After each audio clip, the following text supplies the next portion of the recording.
with us much acclaimed documentary filmmaker Sarvnik Kaur. Her film Against the Tide has just won an award at Sundance Festival and also been feted at many other festivals.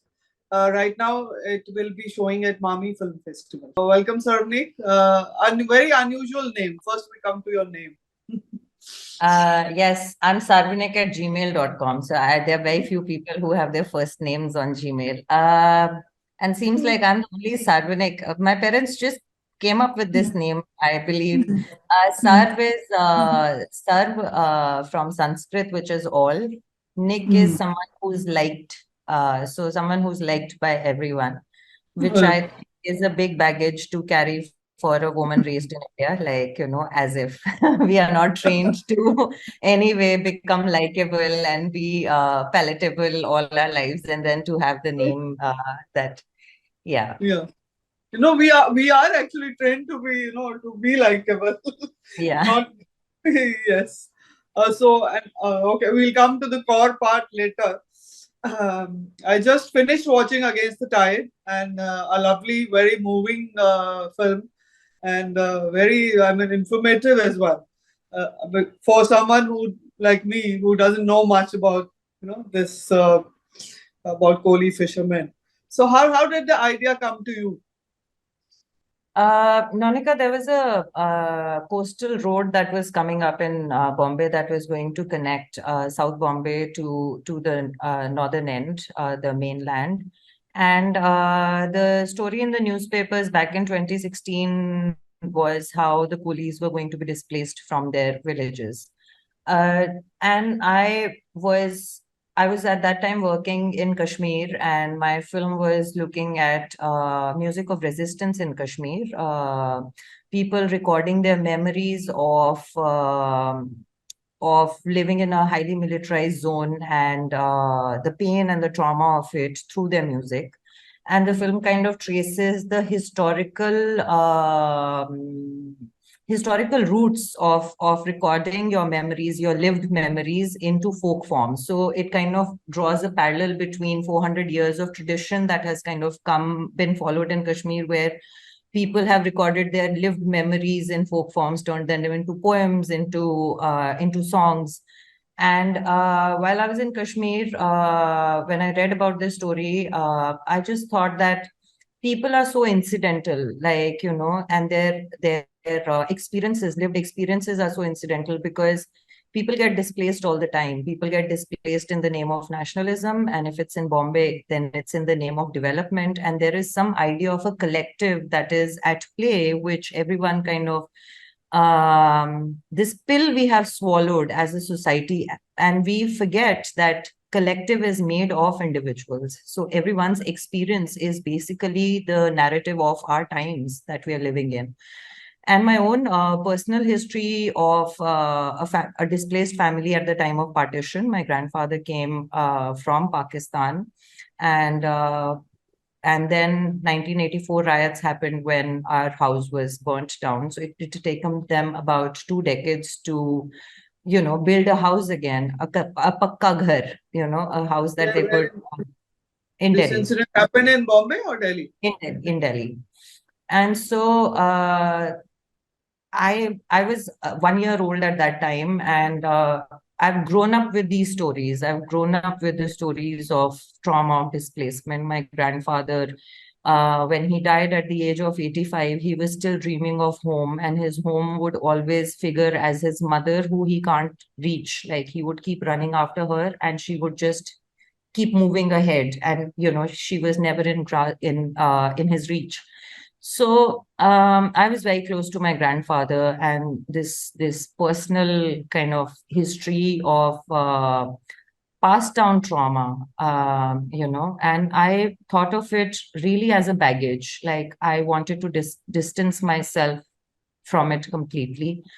I thought of it as an emotional baggage. And I suppose that's what your artistic growth is, really, when you start to really look within to find the mirror of the world outside. And I saw how I was drawn to stories like this. Like, there was nothing I could do. I was just drawn to them. And And all of these things make sense only upon reflection. Like while you're doing it, only in retrospect, you kind of form a narrative about your own self and where you come from and why you do certain things that you do, or why your artistic endeavor takes you in a certain direction. So it's literally my umbilical cord which brought me to the story of Koli's. And in the beginning, my story was, as I was thinking, like what kind of a story I wanted to tell. And I thought about land and land ownership and who does the land belong to. And so while I was thinking about the question of land ownership, in a city like Bombay, it's also impossible to assign land ownership to anyone because Bombay is an artificially created city, right? So 7 islands were joined together to form this city. It has been made by migrants. It has been made by people who've come from outside and made this into their home. And so, like, whilst the land belongs to the people, but the city belongs to the people who've come from outside. So how do you I started to think right now when xenophobia is so at a high, like everybody hates the migrant and everybody hates everyone else. Do I want to really make a story about that kind of resentment of the other? And so I started working with a fisherwomen's collective, which works out of Marul, and it's a 175-year-old fish market. This market was given to the Kolis by a Parsi family. And these women were basically, BMC had decided that they're going to make a mall on their market. And these women had decided to protest against this move. The BMC was guaranteeing them that the mall basement would be given to the Koli fisherwomen for selling their fish from.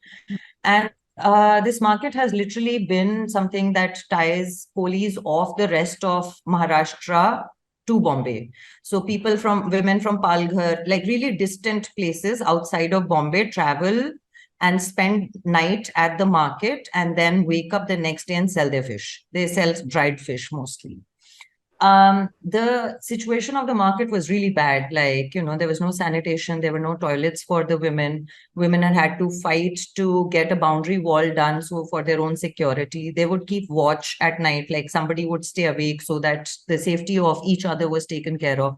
So there was a lot of hardship in operating from that market, but that market was the only place where they could sell their fish from. So if that was taken away from them, and the fact that, that to them, the BMC promise meant nothing. They knew they weren't going to get a basement or anything, So they weren't swallowing the pill that was being given to them, like, you will have a place to sell your fish from.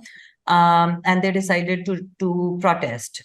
And so these women got other women together, and I was following them. And they got into buses, and the plan was to go in front of Mantralaya and do a road roko. They wanted to stand on red lights and stop cars and traffic and basically let the city of Bombay know that their market is being wrangled out of them, taken away from, snatched from them. That never happens, because police force came in, and these women would never be roughed because, they're the original. They're given a lot of respect. There is a lot of respect and general love for the Kolis and admiration, really. So I knew they weren't going to get arrested, but also they were not allowed to carry on with the protest. They were kind of put back in their buses and forced to go to Azad Maidan. And then they were promised that there will be ministers who will come and talk to them and their issue will be resolved. And this resistance that I met, or the indifference that I saw in the civic population of Bombay, I just felt like if I could help in any way. So I started making some small short videos for them, like, to circulate around, to kind of bring people, align them to their cause. And I also realized that Morcha is a very strange space. People have closed their ears to narebazi because there are too many concerns in life. For every individual, life is a struggle. We need to go for work. We need to struggle endlessly to make ends meet. We need to pay the rent, find food, etc., etc. So nobody really has that kind of a bandwidth left anymore to align themselves politically with someone's cause. So there is a desensitization really to the language of protest, which I'd started to feel in my bones. Like, when Koli women start to Right. talk, so their concerns are legit. Yeah. It's it's not hitting here. It's not And touching you. yeah, it's not touching you. And so, if it did, today so many children are dying in Gaza, civilians are being killed. If that could help, it would, really people would get moved. And now we need videos of like bleeding, dying children for our conscience to be moved in any way. And I don't blame people. Like I said, life is hard, and we don't have the bandwidth to accommodate and bring in other people into our compassion, into our empathy. While I was working with the collective, I was asked to visit by this woman who worked with the collective, and her son was Rakesh. And I went there for lunch, and we went fishing, and we caught fish. We brought it back, we cooked, we ate. And Rakesh, I found him really interesting because Rakesh was like this dandy, like, this good looking, young, energetic guy, really, really confident. And I didn't know what the source of his confidence was. Like, here in this capitalist world where your life's value and worth kind of comes from what are you worth financially, this man had some deep ingrained confidence in him that really moved me. He said that मैं कभी भूखा नहीं मरूंगा, कोली कभी भूखा नहीं मरता है, उसको सिर्फ पानी में पैर डालने की जरूरत है और उसका पेट भरता है. And of course, it took me a long time of research and spending time with him and the rest of the community to really know the value and worth of what he was saying. That man had no fear. He didn't have fear because he didn't think that his survival was ever endangered. Even if he fell on hard times, there was a community that surrounded him that could really take care of him, So there is a safety net that is present always. So long as he's with the village, so long as he's in the community, following the way that the community follows, he has a safety net. His survival will never be endangered. On the other hand was Ganesh. I met him at a protest. He was a leader. And this protest was happening against Sagarmala. Sagarmala was a project that was being done by Nitin Gadkari at that time. And the plan was to connect all of the Indian coast, west and east, and all the docks would be connected for merchant vessel movement. And which was a threat not just for the police, but all of the coastal communities all across the country, because the coastal communities in India are primarily shallow water fishermen. That means that they don't go beyond 20 kilometers into the sea. So they are fishing in and around their villages.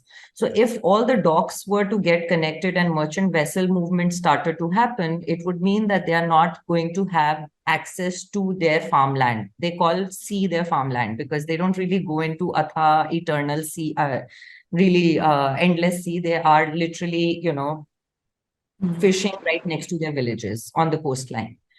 So that brought all of the coastal communities together, and there was a protest happening at Sassoon Dock, which is again a historical dock in south of Bombay, where the big commercial fishing is happening from. And there Ganesh was not talking protest language. He was talking nautical miles. He was talking plastic chemical pollution. He said something really interesting, which made a lot of sense to me. He said that coolies are the reason that Bombay is still alive. And if it wasn't for coolies, Bombay would have cut off all its mangroves and it would have drowned. And it is true. I live in a mangrove reclaimed area. All of Bombay is like the new developments that are happening. They are all on mangrove reclaimed areas. We're cutting off mangroves. Coastal regulation has changed. So there is CRZ, which is regulating to what extent or where, how far from the sea can you do construction. And that used to be at one point of time, 100 meters from the point of high tide. You could have no construction on the coast. And there were only Koli villages that were allowed, guaranteed to stay there. But now that regulation zone had been brought down to 10 meters. So there is a kind of a bravado of the modern man, which is really stupid and uninformed, because these coastal people really know that sea can get wild and violent, and that they cannot anticipate and prepare. So you live farther away from it and not get drowned by it, not go into its fury. But modern man thinks our egos are very big. We think that we need to live in, sea view places and get access. Yeah, Yeah. the more income you make, the more better view you want, the closer to the sea you want to live. And so I found in Ganesh like something which was the language which made this concern very accessible, understandable. And I could really understand for myself as a filmmaker that why do I imagine that I am being an activist when I'm not? I am actually trying to tell a story of people like me, because it is true that I live in a mangrove reclaimed land, and if it wasn't for the coolies, my house will drown too. This city will drown. So this film doesn't need to be made for the coolies, because coolies have something. They know that they they will last. They are not endangered. It's us who do not know that we are endangered, that we are every day with our own actions endangering our own lives. So I met Ganesh, and he kind of took me under his wings, and I tried to explain to him what I was trying to do. And it was very starkly seemed unfair to me that a city which has the whole of film industry in it has never really done anything about the coolies. Like coolies are almost absent in our films, in our Yes. and so I started hanging out with him, and he started like taking me to Sassoon Dock to understand how the business of fishing really works. And one day I had gone to Rakesh's house to meet him, and there Ganesh was sitting having whiskey and drinking whiskey and having fish. And I was just like, what were the chances? Here I found these two men who are as different as they can be, and almost like night and day, almost like, and they're together.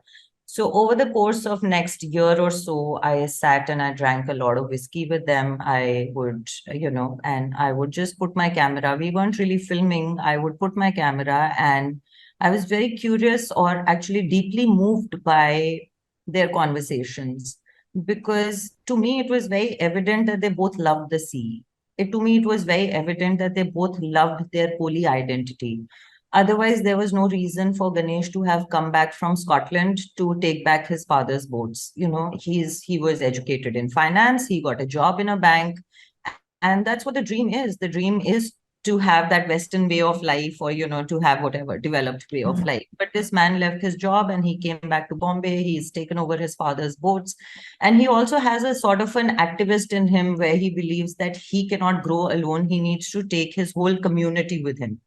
So it was almost like he was always trying to convince Rakesh to, modernize. Like, why don't you see that Yeah, yeah. you need to make more profit to live in a city like Bombay? And Rakesh had a whole complete different understanding of the situation. Like, it was almost like they would never agree on anything. If one said black, the other said white, and they would often argue a lot, and oftentimes their arguments would get heated, and then they'll get really annoyed with each other, and then they will be like, we're never going to talk to one another, and then be back again in some time to drink and eat again. So this is a pattern that I noticed with them, which gave me an idea that my film is going to be a conversation between these two men, a series of conversations between these two men that will really help us understand this idea of sustainability that we talk about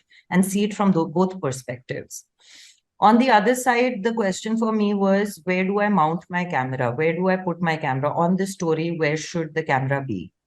And I started to realize that the sea is really in trouble. The sea is really, really unwell. And that sickness of the sea is very evident in the lives of these two men. So everything that happens on the sea happens in their lives as well. And it looks like social crisis, financial crisis, it's familial crisis. And so that's where I wanted to put my camera, because I wanted the story to be extremely accessible. Like you said, that you did not know how the fishing business goes. And I was just like, business is business, Hmm. and when business struggles, families struggle. So Yeah. actually, my story is within the family, and the strands of the story go to the sea and they come back from the sea into the families. So that's where my camera is going to be. There's been a lot of thinking things through, like how could I, and because I'd spent so much time with Ganesh trying to familiarize myself with how the economy or the market or business of fishing works, I also started to realize that small scale fishermen or farmers, for that matter, are not actually incentivized at all for doing sustainable practices. It's almost like they're penalized for being Yeah. sustainable. And there's no way they are going to make money, because all of their business is on debt. They must take a loan. For everything, they must take a loan. So it was actually this understanding of how the business works, and their conversations, how they were always about the business, though they were about the sea, but they were also about the business. And that is, to me, was what made this story very accessible, that their backdrop may be exotic. We may think that climate change doesn't affect us, but looking at how the families are getting stretched to their limit and how friendships are suffering, that's how the story becomes accessible. And so it's not just about two fishermen in Bombay, it's about all of us. And we may like to think that climate change doesn't affect us, but it does in ways that we don't understand at the moment. Yeah, but you said that collective is made of individuals. Is that why you decided to just focus your story on these two persons rather than the community as a whole and include more characters, which is the normal format with most documentary makers? Absolutely. I mean, I actually, Monica, never thought I was making a documentary. I was making a film always. I did not Right. want to limit myself in my imagination in any way or form, thinking that this is a documentary. And also, it had taken me so long to find these two characters that I couldn't believe that the gods of documentary had shown on me and, like, had blessed me with these two characters. And through them, I could tell the story of all of us. Like, it was not just the story of Kolis. Yes, it is the specificity of it, or the semantics of it is about the Kolis, but it's about friendship. It's about brotherhood. It's about value system. To me, it's a story where a heart and the mind are in conversation. For me, Rakesh was the heart and Ganesh was the mind. And this is a story of all of us, because constantly we find ourselves in that dichotomy, Yeah. in the effort to grow. And we all think that we must grow. For whatever reason, we've been sold this concept that we must grow constantly, whatever that means. So there is a ongoing conversation between the heart and mind that we all experience at all points of time. We all have our own moral compass. We all have a voice inside of us that guides us or tells us. And sometimes we listen to it and sometimes we don't listen to it. And this is the age and the era when the mind is thought of as more superior than the heart. But I just wanted to say that the heart is timeless and it knows some universal truths that the mind in its cleverness can very easily overlook, because mind is clever, because it takes itself too seriously. And, like, so for me, the conversation between them told me that this story is not about a community, although the story is in the community. Through this, we are talking about all of us everywhere.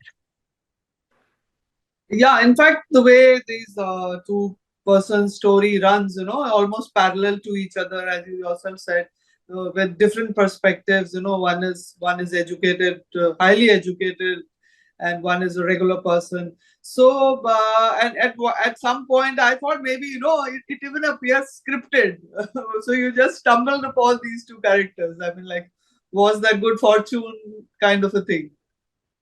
Absolutely, Monica. I think, like I told you, I was never trying to make a documentary. I was never trying to, I was just trying to tell a story for me. Um, the thing to understand here is that the story that doesn't have the camera on it tells the story that has the camera on it. So it's the relationship that you form over a period of time with your characters that gives you the Mm, access. So our friendship, our relationship, that is me and my characters, that never had mm, the camera on it, but it is constantly informing the trajectory of how much access I can have, in what moments can I participate, how involved am I with them. mm, Because with Rakesh, access was very, very easy. He's a loving person. He welcomed me in his life. He has nothing to hide. They never shut their door. Their house door is always open.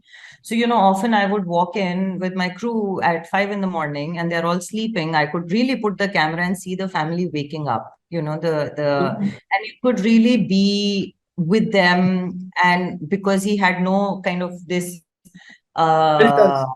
filters, yeah. So it was really easy. But with Ganesh, he lives in a flat. You have to ring the doorbell. He has to open the door for you. He has to welcome you in. And which meant that I needed a certain kind of collaboration from him, which meant that he had to really understand and empathize or find of value what it is that I'm trying to do, or together we are trying to do. So if Ganesh didn't tell me that he was going to take the loan, I wouldn't know that he was going to take the loan. I needed that kind of collaboration from him. If he didn't tell me that he was going to sell off his wife's gold, I wouldn't know that he was going to sell Mm, off his wife's gold. So there is what you call can seem scripted is essentially how a collaborative effort works. And of course, scripting is a part of telling a story, because even Monica, if I were to ask you, tell me about yourself, you will pick mm, up certain parts of your life to tell me about yourself. yeah, And so we yeah. are constantly narrativizing, we're constantly telling ourselves stories.